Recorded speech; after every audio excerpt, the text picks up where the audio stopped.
Hey, how's it going, you guys? Today we're going to talk about how you can work from home using astrology. There's the crux there, guys. How do you work from home using astrology? For one,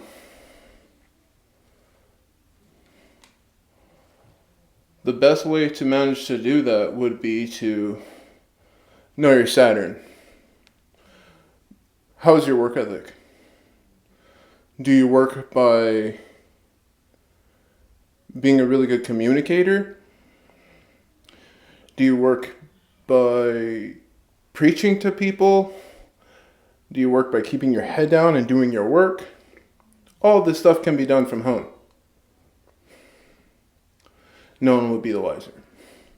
Do you like praise? It can be done from home. Sagittarius Saturn. Partners, Capricorn Saturn. Really good at working from home, keeping to self.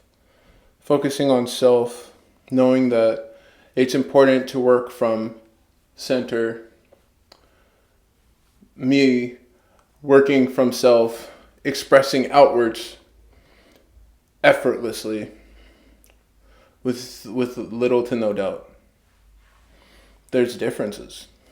Are you more of a warrior or more of a magician? Do you work on more of the magic of things? Do you manifest things without people seeing them? Or do you manifest things in people's faces?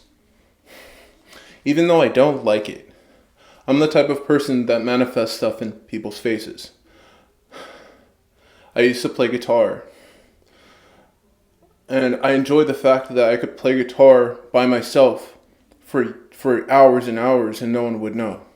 That would make me feel good, to be completely honest with you guys. But now I'm not doing that. Now I'm talking about astrology, front and center.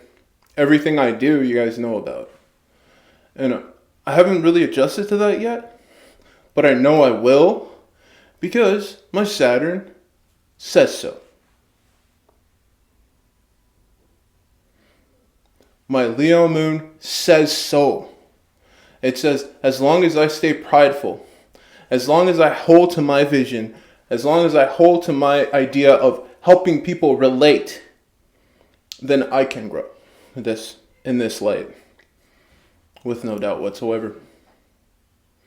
All the fears in my mind, chatting around, chatty Cathy's back there.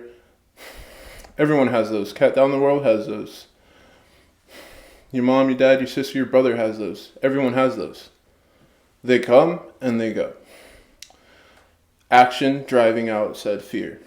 No such thing. Fear doesn't exist. It only exists in your mind.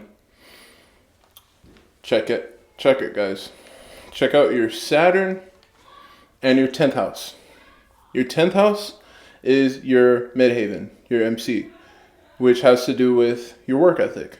Also, 10th house is ruled by Saturn, correct? Okay, that's it.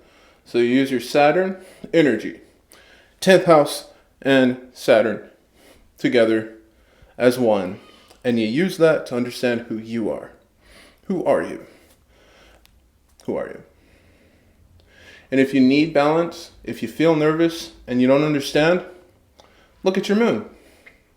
Because your moon balances out all of your emotions. The moon is the sign that's sitting in the chill ass chair like your grandma used to, rocking with her needle and thread, threading up a weave of your life. She's threading up your life. Your mind, your moon, is the grandma sitting in the rocking chair. I'm just chilling, thinking about how awesome it is to be alive, to take care of you guys, take care of their kids, take care of you being a baby, right? Taking care of you, weaving your life, thread by thread, moment by moment, emotion by emotion, just weaving. That's all. That's what moon does. Saturn is the planet that takes you and says, hey, look, man, we can't be on this planet and not do anything. We need to inspire some people. We need to be inspirational. We need to help people. That's what that Saturn says. And the way you take it is your own way. I can't really say that my Saturn is ruled by a native in Saturn. I don't have Capricorn in Saturn. Okay, so that's in the native Saturn. It's just Capricorn. I don't have that. My wife does, I believe. Yeah, my wife's Saturn is in Capricorn. As far as I know. I could be wrong, though. I feel like her Mercury in Taurus is like telling me that her Saturn's in Capricorn or something. I don't know, guys. But yeah. Saturn, yes, she does have Saturn in Capricorn. And it is a very, very strong work ethic planet. Know that. And if you want to know how your structure should be in your home, you can also, believe it or not, this is another fun caveat. My 4th house is in Virgo. I mean, you can see from my home, the way my home looks, Virgo energy is for sure everywhere. Because I like to have everything structured. And to have everything structured for me means if I have a goal, I have to put the goal everywhere so that I can see it and know where I'm going. Because if I don't know where I'm going, what the hell am I doing with my life? That's me personally. So yeah, you guys see my shirt, cash flow, paycheck. How do you get your cash flow paycheck at home? How do you get your paycheck from home? You get your paycheck from home. For one, you gotta stay in your element. If you are a certain way, if you looked at your 10th house and your Saturn, and your 4th house and your moon, if you looked at those and you know where you are, you know how you're grounded, you know the way you communicate, then that's what you better work on. You work with that. Work with that energy. You work with that energy. Whoa. Whoa, that was cool. Okay, so you stay aligned with that energy, and that's how you become structured in your life.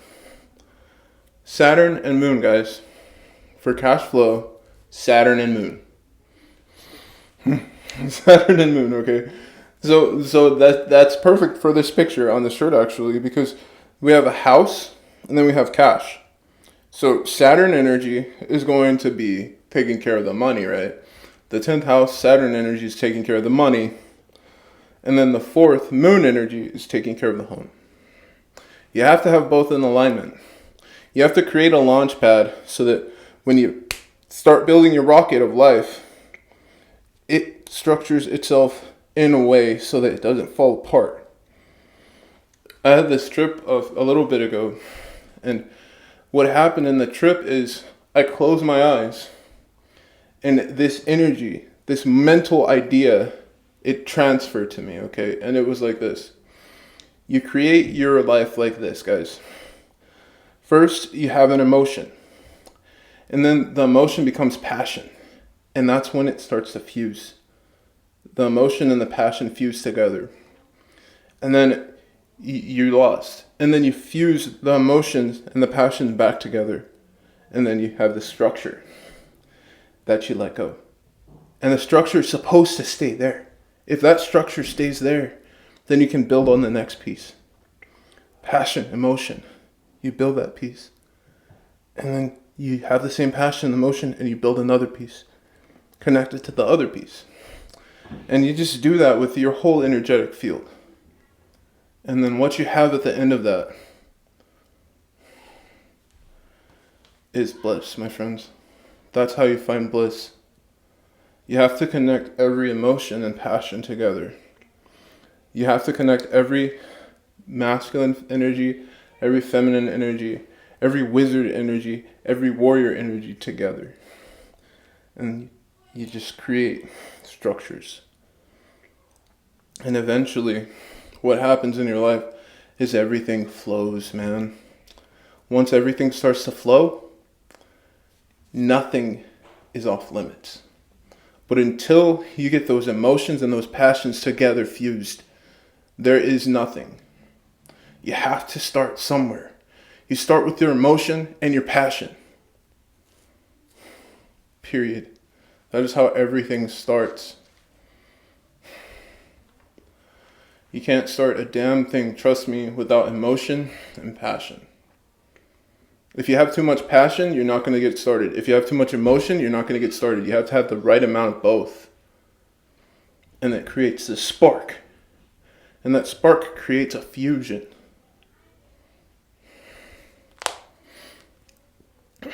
And that's our existence in a nutshell, right? Big bang. Poof, everything starts to begin from a spark. From my spark to yours, thank you for blessing me with the opportunity to talk about astrology. You guys have a great rest of your day.